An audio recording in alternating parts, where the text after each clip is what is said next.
to abolish poverty, and especially deep poverty, and among children, which leaves them damaged for life. And not even just psychologically damaged, physically damaged, if they're not eating properly. That's right. There's a recent research shows that there was a research project that came out of about a year ago. It had been a long-term study of kids who had crack cocaine exposure, neonatal crack cocaine exposure. And what it found was that crack cocaine exposure for children, for infants, was not as dangerous as poverty. Wow. Yeah. That years in poverty was much more harmful to the child's health and economic outcome than crack cocaine exposure.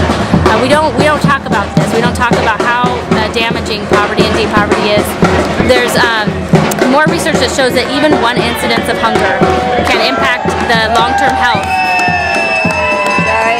We've got a wedding to deal with. Please don't forget what you were saying. Just take a pause. So, okay, no. Can you roll it back a little bit?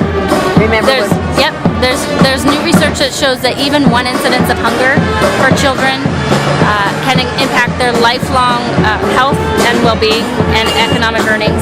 Just one time. I'm thinking about all the times I was hungry and wondering if I ever gave myself brain damage. Is this only in children? It's most impactful in children because their brain is developing. Yeah. And mostly in the first 5 years. Deep poverty in those first 5 years is toxic to the brains of children. And there seems to be no political will in the country to address that. You were talking a moment ago about the difficulty, the humiliation you feel in things going to the state capitol and lobbying for anti-poverty things because there isn't the money, there aren't the resources. What keeps you going? Why do you keep on doing this? Of course, it's clear to me why, but can you tell us what keeps you going? And do you see any possibilities for the future, getting some funding, getting some support? Are you able to build support in the people around you? How is it going? I think the most important thing for our future success in Sacramento is movements like this. We need more voices. We need more. We need people to feel pressured. We need the policymakers to feel pressured that if they don't do the right thing, that they will be held accountable. And right now we don't have that, but I do feel hope that we will. Why do gatherings like this constitute pressure? Gatherings like this help elevate the message and mostly help bring us together. And energize ourselves for the fight ahead. Right.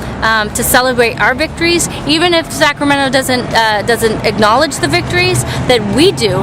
And at the end of the day, it's the mobilizing that's going to get us to where we need to go. Not necessarily an extra vote. And I think for me, the thing that keeps us going, I won't say that I don't have bad days, but the thing that keeps me going,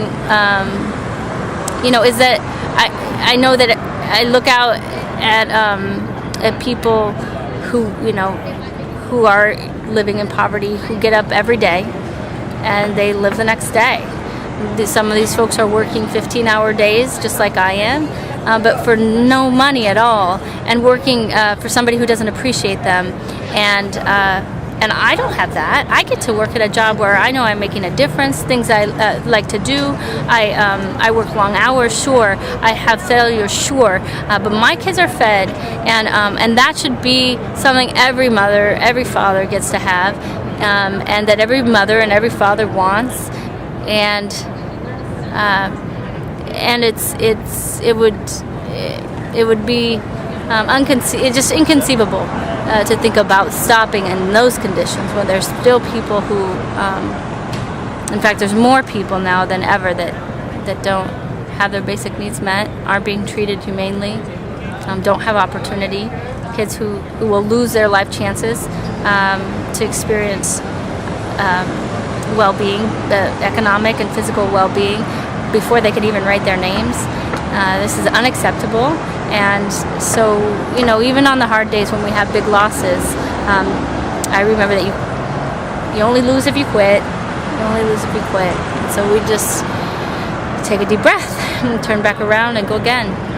And you know, we're right. We're right. And at the end of the day, at the end of time, people will know that what we've asked for is right. Is right. Yeah. I believe that too. Yeah. I believe people know. They know. They know. They know. It's true. It's hard sometimes for some of the folks to look at you in the eye when they haven't done the right thing in the Capitol. That's right. So. Okay, so this is Jessica Bartholow. Thank you. This has been wonderful, and I really want to ask you, how many kids do you have? I have 2. And what kind? They're 2 boys. 2 boys. Yep. And where do you live? I live over there in the East Bay, here in the Bay Area. Oh, so you're right here. Okay.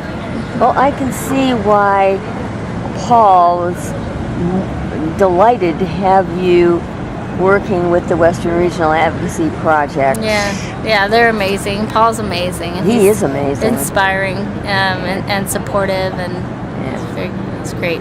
Yeah, he's a real innovative mind. Mm-hmm. I've known Paul for just about 12 years, and he's a real innovator. Mm-hmm. But I want to thank you so much.